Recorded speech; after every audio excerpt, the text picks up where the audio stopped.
Hi students, I am Meenakshi Sukla. Let me give my brief introduction. Name Meenakshi Sukla. I am gate qualified in computer science, and I am NET with JRF in subject of computer science. Okay, so today I am going to teach you the basic topic of discrete mathematics. The topic is set theory. Okay, set theory. So in this lecture I am going to define the set. What is the set? Okay, and maybe most of the people are from Hindi medium, so I am just going to start in Hindi. So set किसे कहते हैं? Set. सो जैसा कि हम जानते हैं set तो हमने स्कूल टाइम में भी पढ़ा है. Set is just nothing but just grouping something, that is making group. We have many kind of group. We have school friend groups. We have college friend groups. And many kind of groups we are just having. So हमारे पास कई तरह के group होते हैं. और हम group बनाते क्यों हैं? The main thing is group बनाते क्यों हैं? ग्रुपिंग हम करते हैं सम काइंड ऑफ इंफॉर्मेशन निकालने के लिए. जैसे कि suppose that we are just हम जस्ट कहते हैं कि स्कूल के फ्रेंड जो हैं काफ़ी अच्छे होते हैं, है ना, और कॉलेज के फ्रेंड्स भी अच्छे होते हैं, और स्कूल और कॉलेज के फ्रेंड्स जो हैं हमेशा साथ देते हैं, है ना. और फिर हम कैटेगराइज करते हैं लाइक जब हम ऑफिस में काम करते हैं, कलीग्स होते हैं हमारे, तो they are some different kind of friends. Okay, so we are just making groups everywhere. We are just making the groups. हर टाइम हम कहीं ना कहीं ग्रुपिंग कर रहे होते हैं. और वो ग्रुपिंग कैसी होती है? जैसे कि group of relatives, set of relatives. ये हमारे मायके पक्ष वाले हैं, ये ससुराल पक्ष वाले हैं, एंड हम जस्ट डिसीजन बनाते हैं. उस ग्रुप के बेसिस पे हम किसी डिसीजन तक पहुंचते हैं. तो ग्रुपिंग तो हर जगह होती है ना. और ग्रुपिंग का रियल लाइफ में यूज़ होता है, और इसलिए मैथमेटिक्स जो है कुछ नहीं है, सिर्फ ये रियल लाइफ के ही जस्ट हमें कैसे चीज़ों को लिखना है, कैसे प्रूव करना है, ये सारी चीज़ें हम मैथमेटिकल जब इसको कन्वर्ट कर देते हैं तो मैथ्स में भी एक होता है सेट का कॉन्सेप्ट. ओके, तो सेट का कॉन्सेप्ट, अब चलिए हम यहाँ पे मैथमेटिक्स के फॉर्मेट में आपको सेट समझाते हैं. तो सेट का कॉन्सेप्ट जो है तो केवल डिस्क्रीट मैथमेटिक्स में यूज़ नहीं होता है. सेट को हम यहाँ पे एक बेसिक डिफिनीशन दे रहे हैं. Set is a fundamental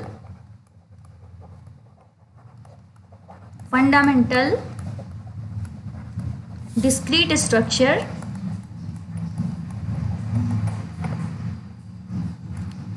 used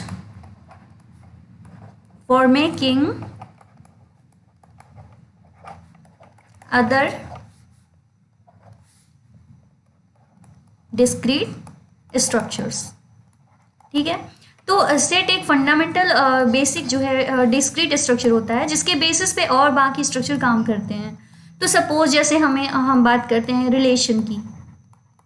relation के लिए हमारे पास 2 सेट होने चाहिए, तब हम रिलेशन बनाते हैं. फंक्शन के लिए भी हमारे पास सेट होना चाहिए, फिर उसके बाद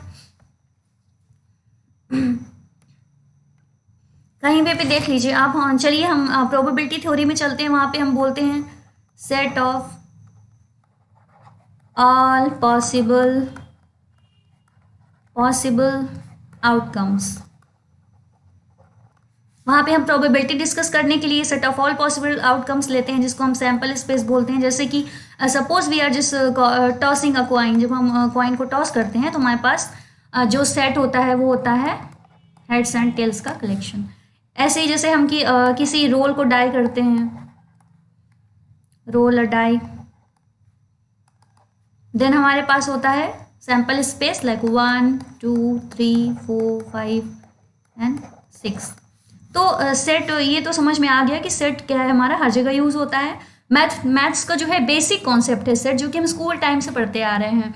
सेट को वेन डायग्राम में भी रिप्रेजेंट करते हैं कई चीज़ों को दिखाने के लिए। ये सेट ए हो गया, ये सेट बी हो गया, है ना। तो सेट का ये बेसिक फंडा हो गया, तो हमें ये क्लियर हो गया कि हमें सेट स्टडी क्यों करना है। सेट सेट बहुत ही ज़्यादा इम्पॉर्टेंट टॉपिक हो गया, है ना। जब आप कहीं भी कोई भी स्टडी करते, कोई भी मैथ्स का टॉपिक स्टडी करते हैं तो वहाँ पे सेट की ज़रूरत होती है। इसके अलावा सेट को पढ़ना क्यों ज़रूरी है, अगर आप गेट एग्ज़ाम लिख रहे हैं तो भी सेट पढ़ना पड़ेगा। अगर आप किसी गवर्नमेंट जॉब की प्रिपरेशन कर रहे हैं तो भी आपको सेट पढ़ना पड़ेगा, है ना। तो सेट के बिना पूरी डिस्क्रीट मैथ्स जो है इनकम्प्लीट है। तो ये तो हो गया सेट हमें क्यों पढ़ना है। अब हम सेट को डिफाइन करते हैं, ओके। अब मैथमेटिकल डेफिनेशन, सेट की जो है मैथमेटिकल डेफिनेशन हम यहाँ पे देते हैं। Mathematical definition of the set, okay.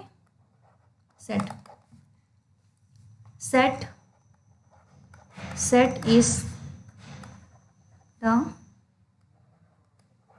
well defined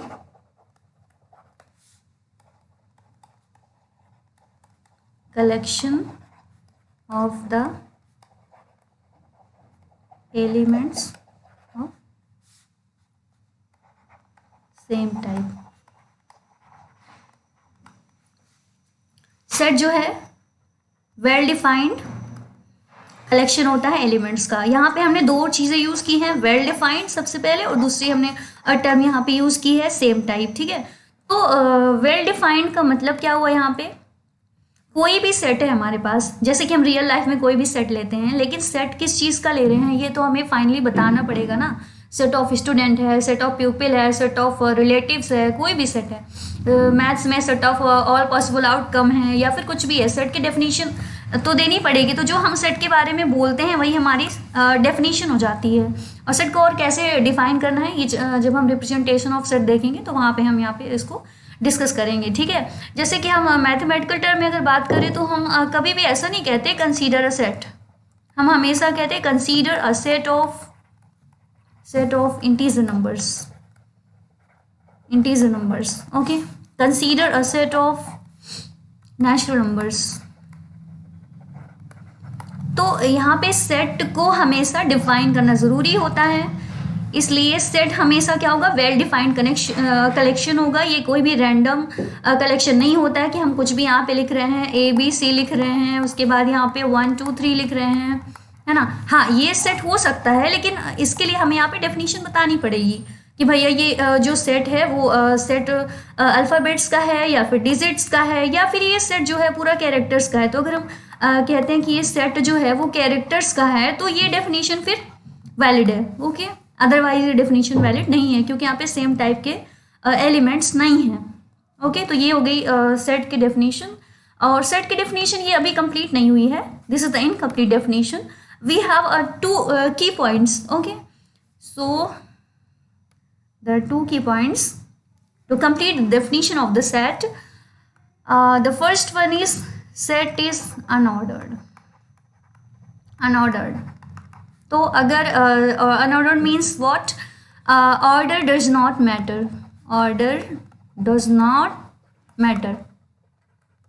तो जब भी हम सेट की बात करते हैं तो उसमें ऑर्डर मैटर नहीं करता है।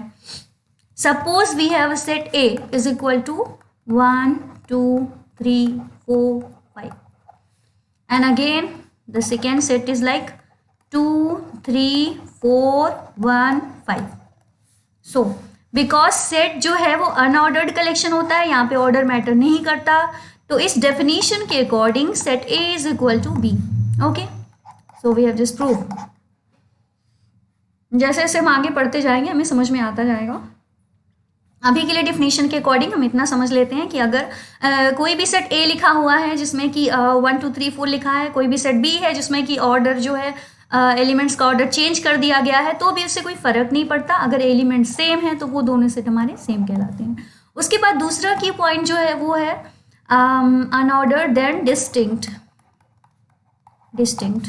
तो सेट जो है वो एलिमेंट्स का कलेक्शन होता है, लेकिन यहाँ पे रिपीटेशन अलाउड नहीं होता है। Suppose we are just writing a set like 1 2 3 3 4 4 and 5. How many elements are there? 1 2 3 4 5 6 7. यहाँ पे 7 एलिमेंट्स हैं। अब इस सेट को हम सपोज हमारे पास एक सेट बी है ना, 1 2 3 4 5, यहाँ पे 5 एलिमेंट्स हैं। क्या दोनों सेट्स में कोई डिफरेंस है? नो, इन दोनों सेट्स में कोई डिफरेंस नहीं है, क्योंकि सेट में रिपीटेशन अलाउड ही नहीं है। सेट में रिपीट करने का कोई सेंस नहीं है, इसलिए यहाँ पे जो एलिमेंट्स होते हैं वो डिस्टिंक्ट होते हैं। तो ईदर हम कह सकते हैं कि ये जो हमारा सेट है वो गलत है, या फिर हम कह सकते हैं कि इस सेट को हम इस तरीके से भी रिप्रेजेंट कर सकते हैं। अगर हम किसी सेट को इस तरीके से रिप्रेजेंट कर सकते हैं तो फिर इसे लिखने का, रिडंडेंसी बढ़ाने का कोई सेंस नहीं है। इसलिए सेट जो है इस प्रकार से सेट की जो है डेफिनेशन हमारी कंप्लीट होती है। तो एक बार फाइनली हम यहाँ पे सेट की डेफिनेशन लिखते हैं फिर से। Set, what is set? Set is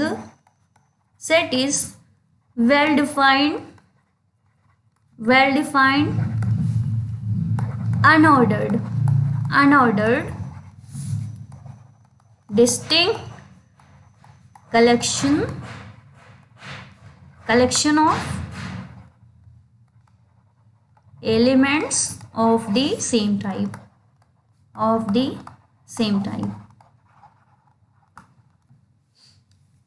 Let me give some examples, like